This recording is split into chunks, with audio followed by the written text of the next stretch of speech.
Welcome back to Caminantes. In the next few episodes, we'll be speaking with artists who have been part of past Caminos festivals to talk about new work development and life after Caminos. This week, we are talking to playwright, screenwriter, director, and actress, Rosa Labordé. Let's get started. We know you were part of the Caminos Festival, so we wanted to ask, Caminos is a work in process festival. Do you have any helpful tips for someone who's just starting to develop a new piece? What's a helpful tip or approach you wish to remember during a development process of your own work? Yeah, well, I think what's so beautiful about having a development festival is being given permission to explore and discovery. I think what's so helpful when going into developing a new piece is to have an intention of what it is that you are hoping to accomplish. I think that when we're artists and we're so used to this model of needing approval, of needing people to like it, needing to apply properly for a grant so we get a decent amount of money, that we can start to really externalize our artistic process. And I think it's so important to have an internal compass that actually says, well, what I want to do is this. It doesn't mean that you know how. It doesn't mean that you've done it yet. It doesn't mean that you have really any kind of map or pathway ahead of you. But it does mean that you have a very strong internal sense of at least a feeling of what it is that you're hoping to convey, because that will guide you in the moments where something isn't working and someone says, oh, you know what would be really good is if you did this.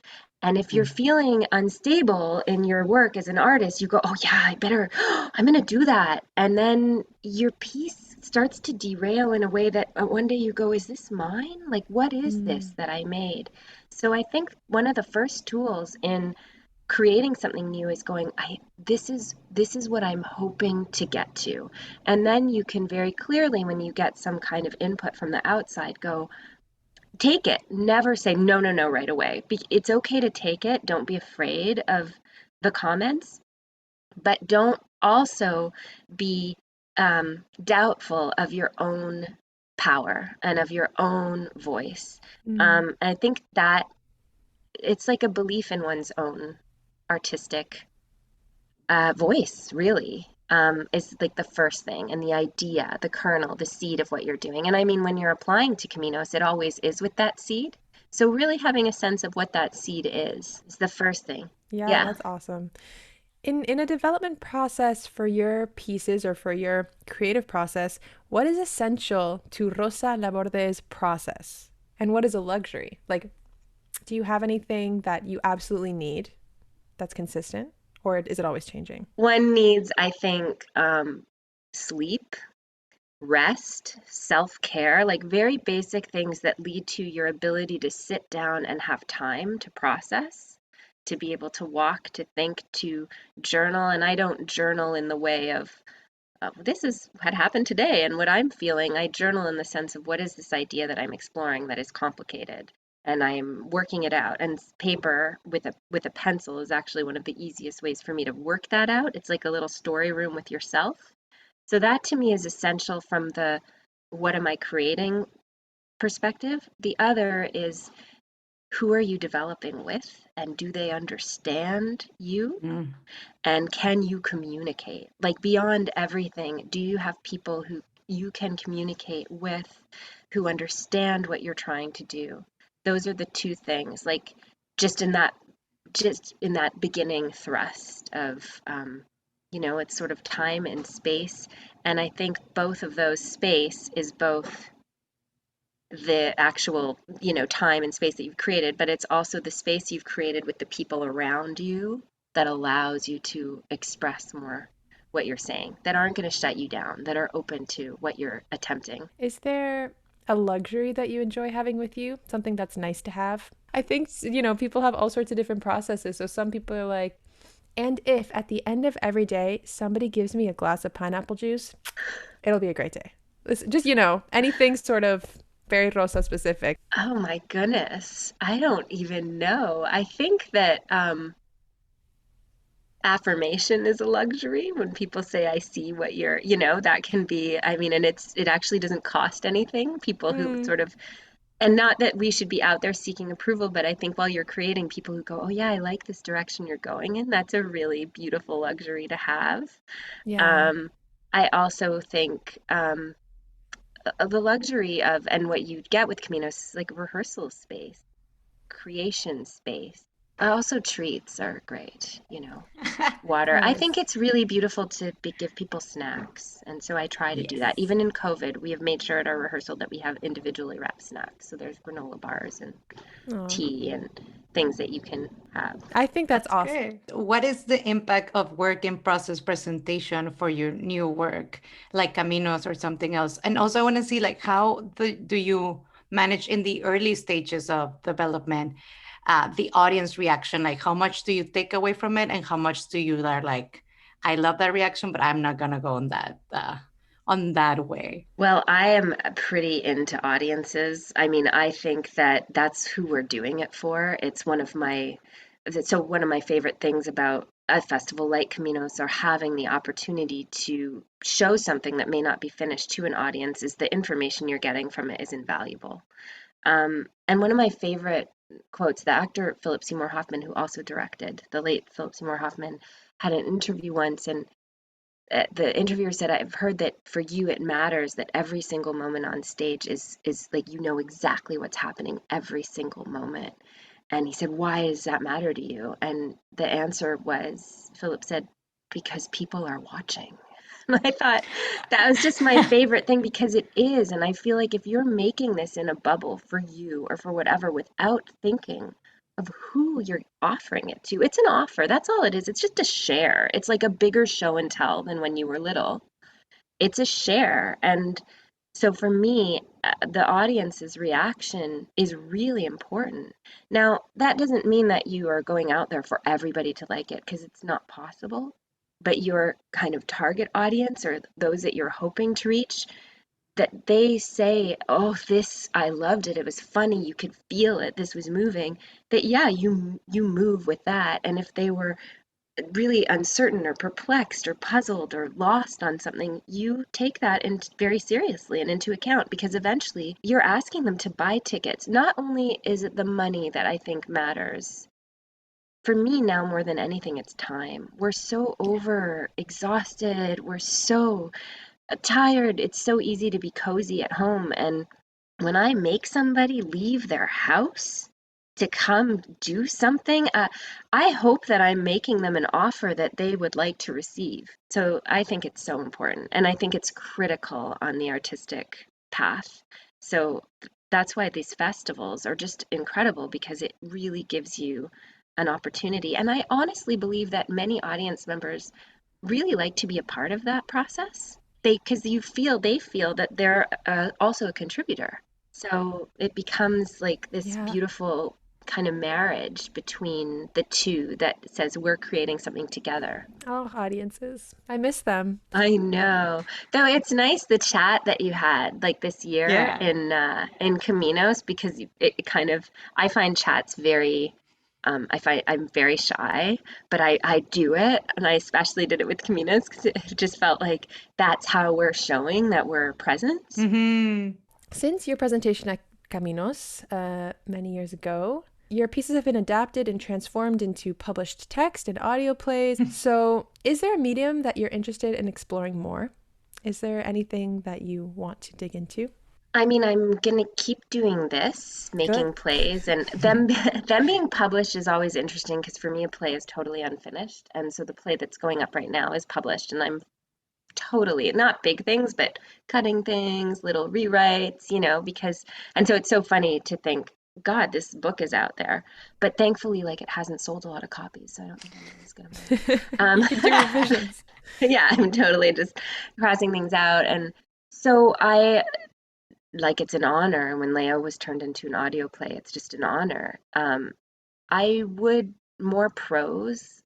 So I have been working on a collection of short stories. So working on that, and I do work in television and film, and I've adapted other people's work. But um, I love the medium, and I don't know about adapting more of my work to it, but for me, it's actually at the base, it's just storytelling. It's all the same. It's all the same. And so it's whatever medium the story is requesting. This one says it's a play. This one says it's a story. This one says it's a movie. And that you kind of respect its voice. Because I do believe in the notion, and it is a bit, I guess spiritual, that things are trying to speak through you. Things are trying to speak through us all the time. And you just go, okay, yes, I'll follow you. I'll take you down the path. And you told me you're a TV show, so here we go. I was thinking about Leo, and it was so important to me because even though I hadn't the chance to see it live, because I don't know if I was in the country by that point, but to just listen to it, I was like, wow. Like I think mediums can travel. How do you feel when you hear your work? Like somebody else took it and did it. How do you think that travels when you hear somebody else's proposition from your work? Well, if I'm honest, that can be a complicated relationship for me because I like to say a recovering perfectionist, but I don't know that I'm recovering at all.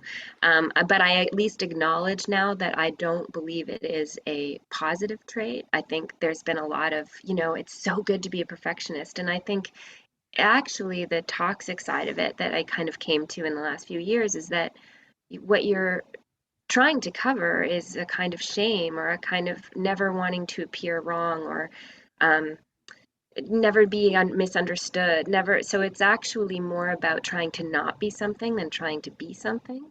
And I want to make great work with wonderful people, but I don't want to be abusive, self-harming, which I think perfectionism leads to.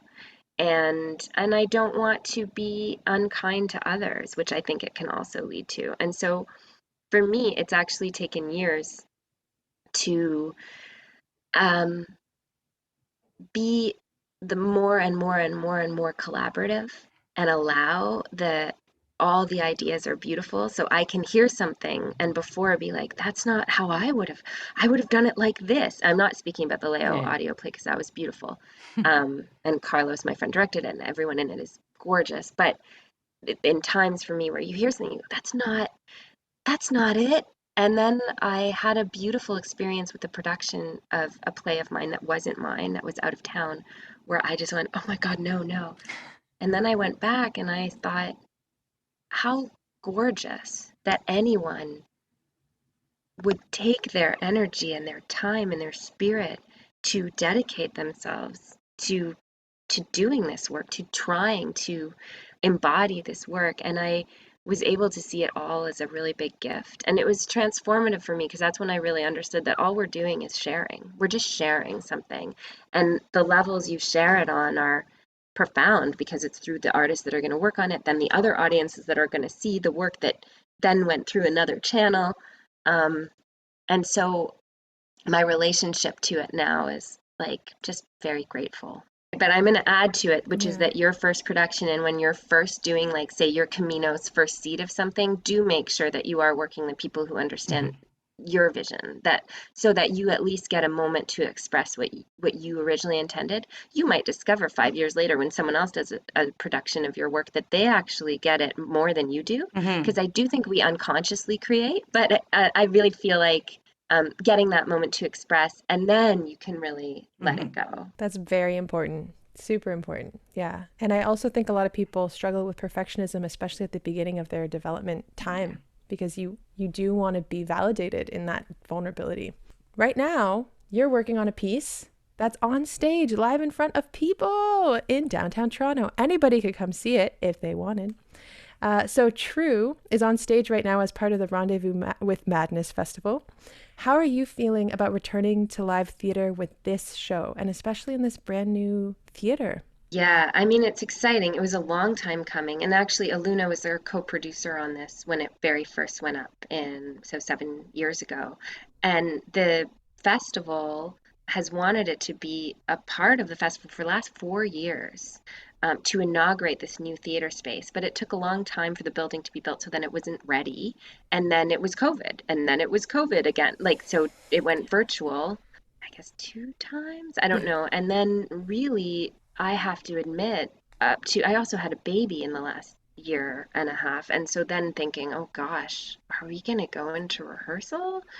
And I think everyone was in a bit of denial that it was, oh, it's probably not going to happen because we had so many lockdowns, even up to, and at this point, everyone is hired, all the funding is in. 3 days before we were starting rehearsal, I got a call from the festival director saying, so there's a new committee at the hospital because the theater is inside CAMH. They're called the New Normal Committee, and they have decided that there can be no gatherings of more than 25 people. So no shows. And we Oh, just went, I said, I can't cancel. I mean, I have to pay everyone. It's just not fair. She said, no, no, we're going to find another theater. And so we didn't even have a theater, we thought, for a few days right before rehearsal. So it's been so touch and go. Um, Thankfully, the decision was made to let the festival go on. We are staying at 50%. It just feels safer for the company, for everyone. It's the safest building. It's super filtered. There's screening, proof of vaccination, masks, social distancing. It feels absolutely safe. And what's so cool is that the original piece was site specific in a little cafe on Queen Street called Citizenry. It's now called the Citizen Room, and it's no longer a cafe, it's clothing shop only. But from the theater, there's a side, the glass side, which will be closed when audience members come in. You walk down, you can see the original space from out the window of the new space. oh, And it was really meaningful to me. That space specifically was chosen. Also, I loved it, but it was across from CAMH. Like it felt very important at the time. So now to be flipped and be in CAMH, looking onto the little space that originated, the story is really, it's quite beautiful. hmm.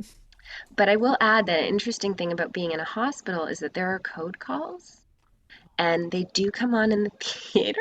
Right, Like right. possibly during a show. Our dress rehearsal last night did not have one, but other ones might, like code white, come to what, and there's just not a thing we can do. We've tried, but can we turn those down? Like it's a theater. It's no one's like a doctor in there who's meant to be somewhere, but it can't be turned down. So little things like that are really interesting. Yeah. Do you have a plan if it happens? I'm going to be so honest right now, Monica, that we, up until yesterday, were very hopeful it was going to like the head of this, oh, the boss of this person, oh, the boss of this person, oh, the boss of this person. Someone's finally, of course, even the festival director will let us turn it at least down. I even brought side blankets, sound blankets. If we could find the speakers, which we can't, they're like embedded up Yeah, like in the wall. 50 feet up. Yeah. There's no, it's like we just cover them. Like it's just been this. I've been living in magical thinking. There's a way out of this. And so we only found out really yet the end of day yesterday before our dress rehearsal.